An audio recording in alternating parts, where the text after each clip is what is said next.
Amados santos de la Iglesia Gerizim, tendremos nuestro estudio correspondiente a esta semana basados en la carta del apóstol Pablo a los Colosenses.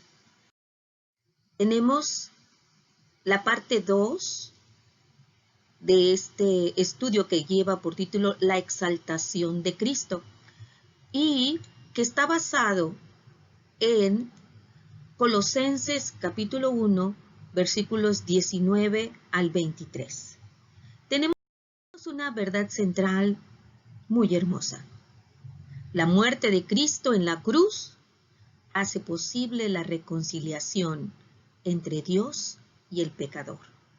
La exaltación de Cristo viene fuertemente enfatizada en este estudio sobre la reconciliación que efectúa nuestro Señor Jesús. ¿Se acuerdan ustedes? En el estudio anterior vimos 5 características que describe el apóstol Pablo permiten exaltar la figura del Señor Jesucristo. Vimos 5 en el anterior y en este estudio vamos a tener la 6ª y la 7ª característica.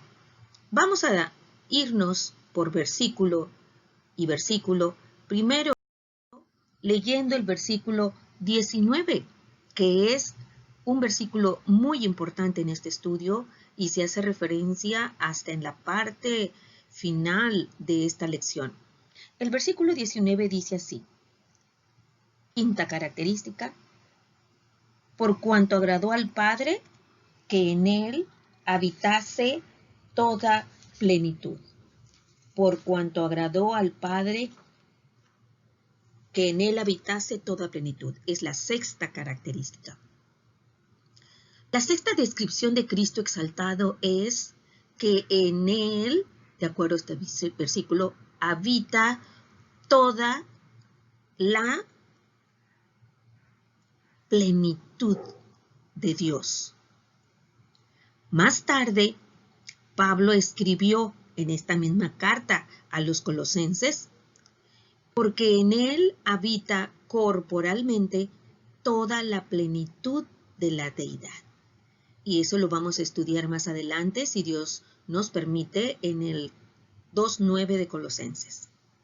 Este versículo 19 es una de las más vigorosas descripciones de la deidad de Cristo en el Nuevo Testamento. Lo complementamos con Hebreos 1:8, que dice: mas del Hijo dice, tu trono, oh Dios, por el siglo del siglo, cetro de equidad es el cetro de tu reino. Así que se viene mencionando al Señor Jesucristo como el Hijo, Dios Hijo. Y aquí habla de su reino, habla de su cetro, habla de su trono. Entonces, junto con estos versículos, el 1:8 de Hebreos y el versículo 1:19 de Colosenses, entonces se hace una alusión muy fuerte a la deidad de Cristo. La palabra plenitud, que es clave y central en este versículo, en griego es pleroma. Es una palabra clave en Colosenses y aparece 2 veces más adelante en la epístola. Este sustantivo significa lo que es completo y se usa con amplio número de elementos. Vamos a poner 3 ejemplos. En Efesios 3:19 se habla de la plenitud y dice así: y de conocer el amor de Cristo que excede a todo conocimiento, para que seáis llenos de toda la plenitud de Dios. En Efesios 3:19, entonces, se menciona como la plenitud de Dios. Posteriormente, también se habla de la plenitud del tiempo.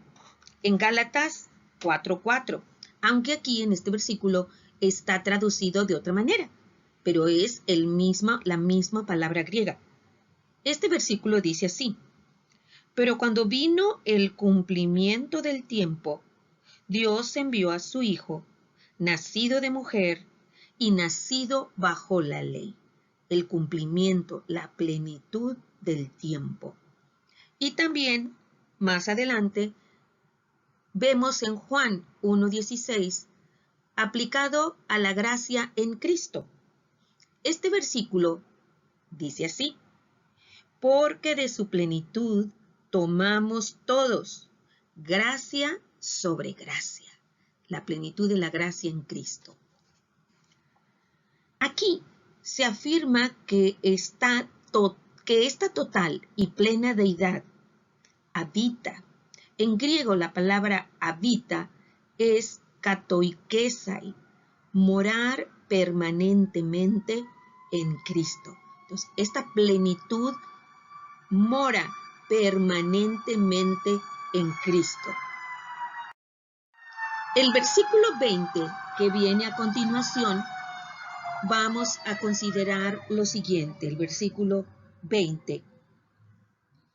Y por medio de él, reconciliar consigo todas las cosas, así las que están en la tierra como las que están en los cielos, haciendo la paz mediante la sangre de su cruz. En este versículo 20, mis amados hermanos, tenemos la última característica. Y a partir de aquí, el apóstol Pablo hace una amplia descripción de esta séptima característica, y por eso la exaltación que hace el apóstol Pablo del Señor Jesucristo en el resto de este párrafo es precisamente por el ministerio de la reconciliación que llevó a cabo nuestro Señor Jesucristo. Entonces, en este versículo 20 decimos: la séptima característica de Cristo es que Él es el reconciliador. A través de Él, Dios reconcilia consigo todas las cosas. Hay que poner atención al sentido en que se menciona esto. Miren, hermanos, la frase todas las cosas está limitada a los ángeles buenos y a las personas redimidas, debido a que solo son mencionadas las que están en la tierra como las que están en los cielos. Las que están debajo de la tierra, mencionados más adelante, más hacia atrás, en la carta de los Filipenses, o sea, ya lo vimos con anterioridad, dice Filipenses 2:10, para que en el nombre de Jesús se doble toda rodilla de los que están en los cielos y en la tierra y debajo de la tierra. Ellos se van a inclinar, pero no, como dice aquí, no están reconciliadas. No están reconciliadas.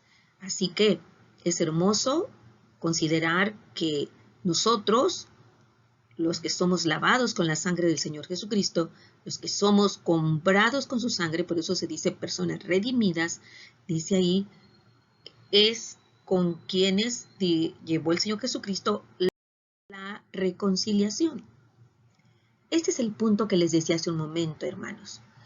Es importante notar que la gente es reconciliada con Dios. Consigo, dice el versículo, no Dios con la gente, porque la humanidad ha dejado a Dios y necesita ser traída de nuevo a Él. En 2 Corintios 5:19, que dice así, que Dios estaba en Cristo reconciliando consigo al mundo, no tomándoles en cuenta a los hombres sus pecados, y nos encargó a nosotros la palabra de la reconciliación. En este versículo, la palabra reconciliación es usada por Pablo en sentido judicial, por el cual todo mundo es redimible por la muerte de Cristo.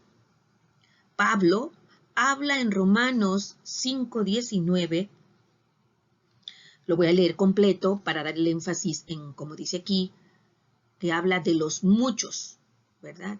Romanos 5:19 dice, Porque así como por la desobediencia de un hombre, los muchos fueron constituidos pecadores, así también por la obediencia de uno, los muchos serán considerados justos.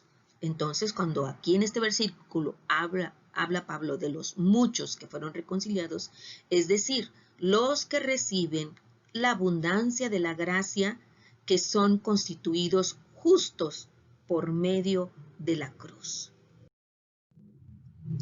Hacer la paz mediante en el versículo que estábamos leyendo, hermanos, la sangre de su cruz, significa provocar que por la fe los enemigos de Dios que estaban muertos lleguen a ser amigos e hijos.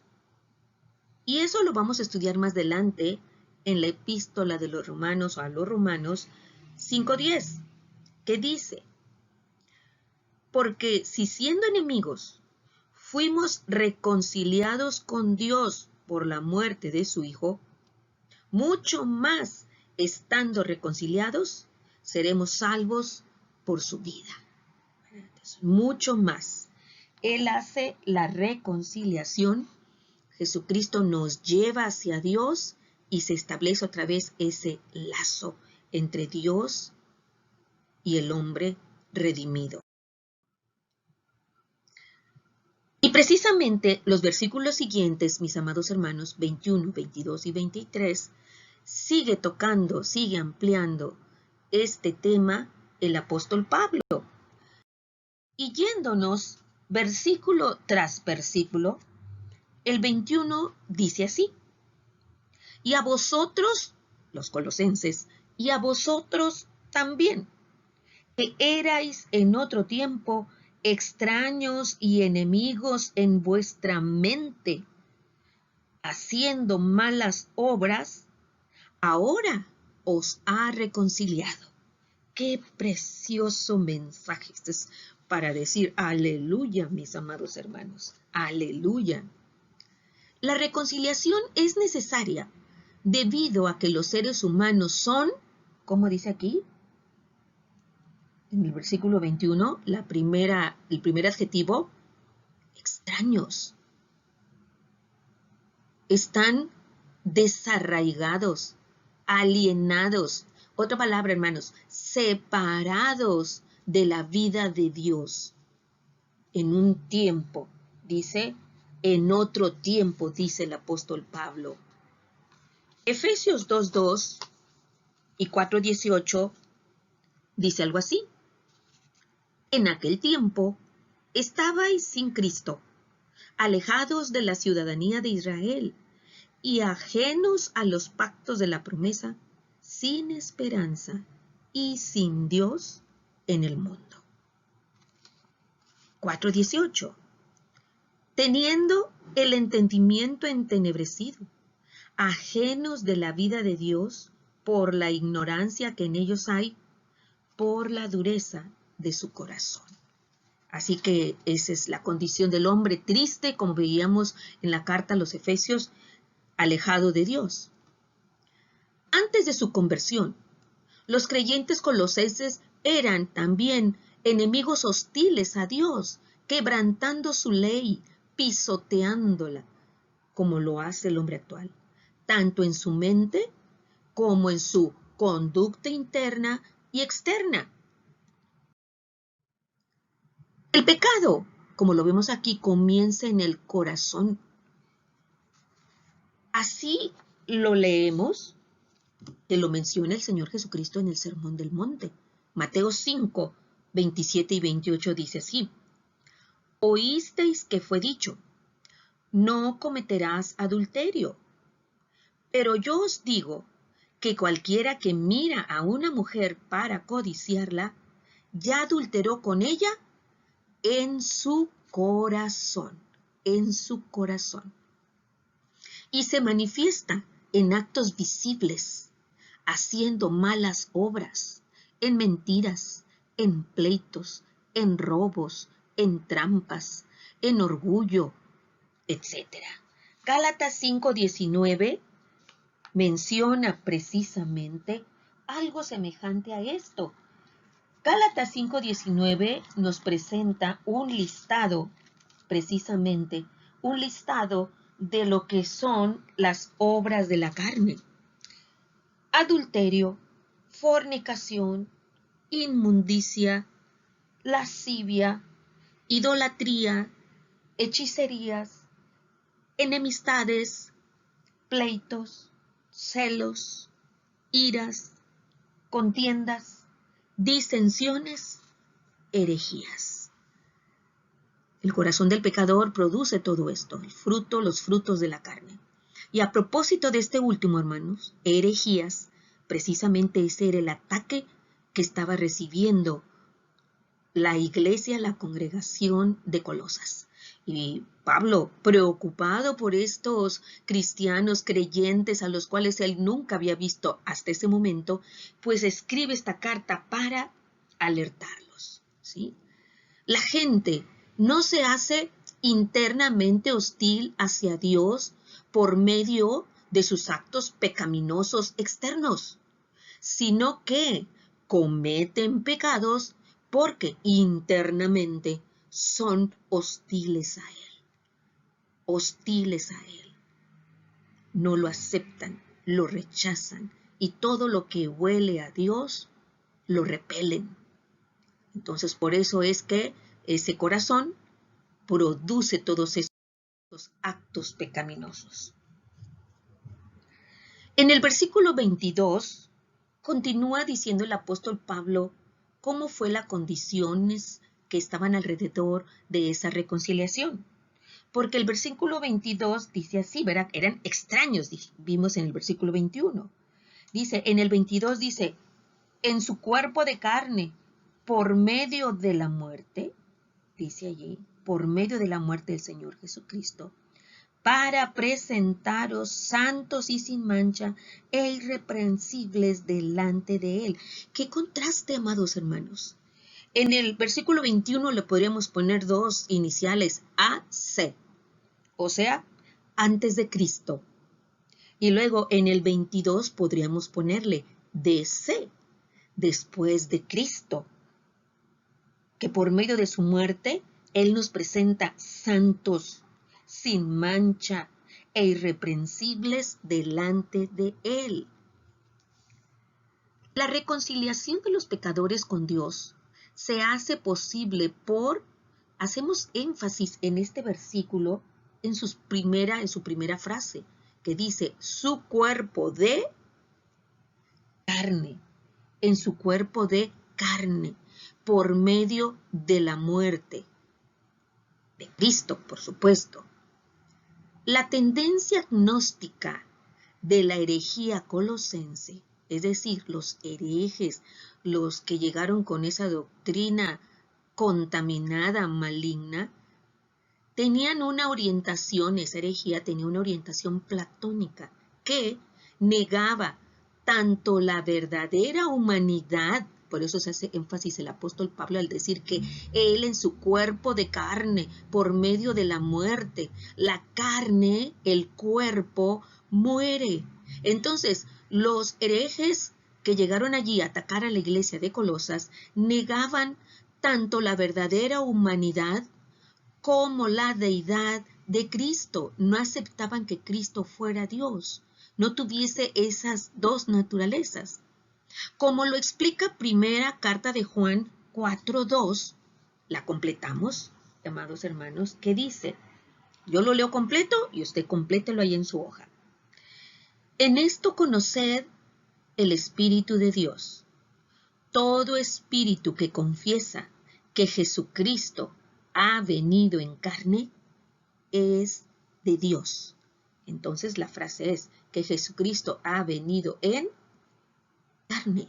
Es necesario creerlo, es necesario confesarlo para que fuese sin deformación el plan perfecto de Dios para la salvación del hombre que viene a continuación. Como lo mencioné anteriormente, negaban la deidad de Cristo y su encarnación. Decían que era un espíritu. Dice, por otro lado, los espíritus no mueren. Y Hebreos 9:22 dice así, y lo completamos, hermanos. Yo se lo leo, usted lo completa. Dice, y casi todo es purificado, según la ley, con sangre, y sin derramamiento de sangre no se hace, ¿cuál fue la palabra final? Remisión. No se hace la compra de los pecados. Jesucristo compró, redimió nuestros pecados, nos quitó esa carga de pecado para ser libres, ¿verdad? Para redimir a los seres humanos, Cristo tenía que ser plenamente humano. ¿Se da cuenta, hermano? ¿Se da cuenta cómo esos herejes querían socavar la base misma de la salvación? Definitivamente que era una doctrina maligna, diabólica. Miren cómo 1 Timoteo 2:5 y Hebreos 2:17 se menciona precisamente que Cristo tenía que ser plenamente humano para salvarnos. Dice primera carta a Timoteo, porque hay un solo Dios y un solo mediador entre Dios y los hombres, Jesucristo, hombre, humano. Y Hebreos 2:17 dice, por lo cual debía ser en todo semejante a sus hermanos, para venir a ser misericordioso y fiel sumo sacerdote en lo que a Dios se refiere, para expiar los pecados del pueblo. Tenía que ser semejante a sus hermanos. ¿Se acuerdan ustedes, mis queridos hermanos, que se menciona que Él es el primogénito, que Él es el hermano mayor y nosotros estamos después de Él? Entonces, por consiguiente, el cuerpo físico genuino y muerte real de Cristo eran necesarios para la salvación del hombre. El resultado de la muerte de Cristo es de tipo redentivo, para hacer remisión, para rescatarnos, pagar el precio. Él pagó el precio. ¿Para qué? Dice este versículo, para presentaros como amados hermanos, para presentaros santos delante de Él. Nos presenta santos. Esto puede significar que el creyente viene a ser judicialmente, o sea, de acuerdo a la ley de Dios, irreprensible en su posición, o espiritualmente perfecto en su condición. A fin de cuentas, amados hermanos, Dios contempla ambas cosas para los creyentes. Ahorita que estamos aquí en la tierra, somos irreprensibles en nuestra posición. Acuérdense que en Efesios decíamos que estábamos en Cristo. Y ya cuando estemos allá en el cielo, nuestra morada eterna, vamos a ser espiritualmente perfectos. Entonces, las dos condiciones Dios las tiene para nosotros. La muerte de Cristo es la base de la justificación judicial. Él nos declara justos, eso es lo que significa justificación. Romanos 3, 21 y 26 lo dice claramente. Pero ahora, aparte de la ley, se ha manifestado la justicia de Dios, testificada por la ley y por los profetas. La justicia de Dios por medio de la fe en Jesucristo, para todos los que creen en Él. Porque no hay diferencia, por cuanto todos pecaron y están destituidos de la gloria de Dios, siendo justificados gratuitamente por su gracia, mediante la redención que es en Cristo Jesús, a quien Dios puso como propiciación por medio de la fe en su sangre, para manifestar su justicia, a causa de haber pasado por alto en su paciencia los pecados pasados, con la mira de manifestar en este tiempo su justicia, a fin de que Él sea el justo y el que justifica al que es de la fe de Jesús. De esa manera su plan perfecto se cumple, que es que somos justificados. La muerte de Cristo también es la base de la santificación progresiva, que viene magistralmente descrita en los capítulos 6 y 7 de Romanos. E incluso la glorificación futura allá en el cielo, por eso se dice que es la final y de la cual se habla en Romanos capítulo 8. Todo este proceso, la justificación, la santificación progresiva y la glorificación futura son posibles porque tienen como base la muerte del Señor Jesucristo. Como Pablo escribió en Efesios 1:4, según nos escogió en Él antes de la fundación del mundo, para que fuésemos santos y sin mancha delante de Él. Los cristianos son, y permítame decirlo en primera persona del plural, los cristianos somos sin mancha. En griego, amomos, sin culpa, inmaculados, sin tacha en Cristo. Y también somos irreprensibles. En una de las cartas del apóstol Pablo también se hace alusión a ser irreprensible, anenkletos, delante de él.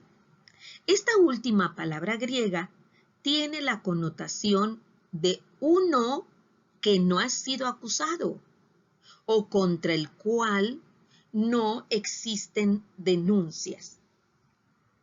Otro comentarista bíblico dice que irreprensibles es una palabra griega por los que no dan motivo para ser llevados ante algún tribunal de justicia. No dan motivo para ser llevados ante algún tribunal de justicia. Podríamos decir que no. Por supuesto que sí, merecíamos ser llevados al tribunal de justicia divino. Pero la sangre del Señor Jesucristo, el aceptar y ser redimidos, aceptar por fe y ser redimidos con su sangre, nos hace estar en esta posición, mis amados hermanos. Y estando en esta posición, somos irreprensibles. No, delante de Dios, no hemos dado motivo para ser llevado ante el tribunal. Satanás es, según Apocalipsis 12:10, que usted seguramente se acordará, dice Apocalipsis 12:10 que él es, dice aquí, el acusador de nuestros hermanos. Apocalipsis 12:10. Él es el acusador de nuestros hermanos. Pero Cristo, de acuerdo a la primera carta de Juan 2:1, dice, hijitos míos, estas cosas os escribo para que no pequéis. Y si alguno hubiere pecado, abogado tenemos para con el Padre a Jesucristo el justo. Entonces, ¿qué es de que ven ustedes aquí? Es el acusador, en las alas feas, de nuestros hermanos. Dice, pero Cristo es nuestro abogado. Él intercede por nosotros, es nuestro abogado defensor ante el Padre.